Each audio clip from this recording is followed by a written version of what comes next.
1950 में ईरान में बहुत तेल निकल रहा था, लेकिन उस तेल का मालिक ब्रिटेन था। नतीजा ये हुआ कि तेल का खजाना होते हुए भी ईरानियों को अंग्रेजों की गुलामी करनी पड़ रही थी। अब धीरे धीरे ईरान में अंग्रेजों के खिलाफ बगावत शुरू हो गई थी। इस बगावत के मसीहा थे मोहम्मद मोसादेक। उन्होंने लोगों से सीधा सवाल किया कि ये अंग्रेज अपने आप को क्या समझते हैं? हमारे देश के तेल को विदेशों में बेचकर अरबों कमाते हैं और हमें क्या देते हैं? मुनाफे का सिर्फ 20%। मैं ये बर्दाश्त नहीं कर सकता कि अंग्रेज मलाई खाएं और हमें दूध भी ना मिले। आप लोग अगले चुनाव में मुझे वोट दीजिए ताकि मैं ईरान का प्रधानमंत्री बन जाऊं और इन अंग्रेजों की बनाई हुई ऑयल कंपनी को उखाड़कर एक स्वदेशी कंपनी बनाऊं। साथ ही ईरान के सारे तेल के कुओं को राष्ट्रीय संपत्ति घोषित कर सकूं ताकि दूध भी हमारा हो और मलाई भी हमारी हो। इसके बाद सभी लोगों ने मोसादेक को वोट दिया और 1951 में मोसादेक ईरान का प्रधानमंत्री बन गए। प्रधानमंत्री बनते ही उन्होंने सारे तेल के कुओं को राष्ट्रीय संपत्ति घोषित कर दिया। नतीजा ये हुआ कि ब्रिटेन की हिस्सेदारी शून्य हो गई। अब तेल पर सिर्फ और सिर्फ ईरान का हक था।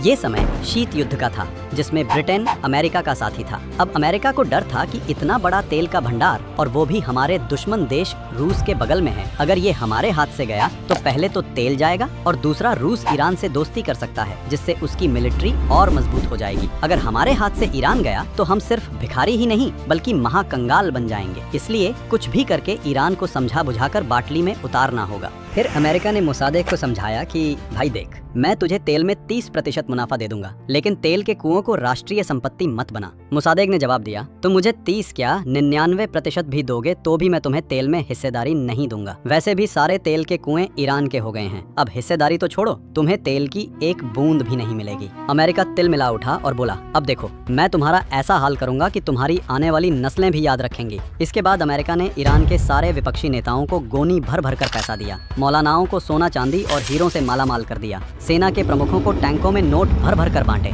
मीडिया को टीआरपी से भी ज्यादा पैसे दिए, जिससे मीडिया ने मोसादेक के खिलाफ झूठी अफवाहें फैलाना शुरू कर दिया। विपक्षी नेताओं ने जमकर विरोध करना शुरू कर दिया। मौलानाओं ने अजान के साथ साथ मोसादेक की बुराई करनी शुरू कर दी। ईरान की सेना भी मोसादेक की बात मानने से इनकार करने लगी। इन सब में अमेरिका ने $10 लाख और ब्रिटेन ने $3 लाख खर्च किए। कुछ समय बाद मोसादेक को अमेरिका की सारी करतूतों की खबर मिल गई। वे जनता के सामने अमेरिका की पोल खोलने वाले थे, लेकिन तभी अमेरिकी जासूस CIA और MI6 ने आखिरी वार किया। उन्होंने मोसादेक के सेनापति जनरल जाहिदी से मिलकर उनके घर पर हमला कर दिया। मजबूरन मोसादेक को प्रधानमंत्री पद से इस्तीफा देना पड़ा और 1954 में अमेरिका ने अपने वफादार प्यादे मोहम्मद रेजा पहलवी को एक बार फिर से ईरान का राजा बना दिया। अब ईरान पर अमेरिका का राज था, यानी तेल तो ईरान की जमीन से निकलता रहा, लेकिन मुनाफा अमेरिका की तिजोरियों में जाता रहा।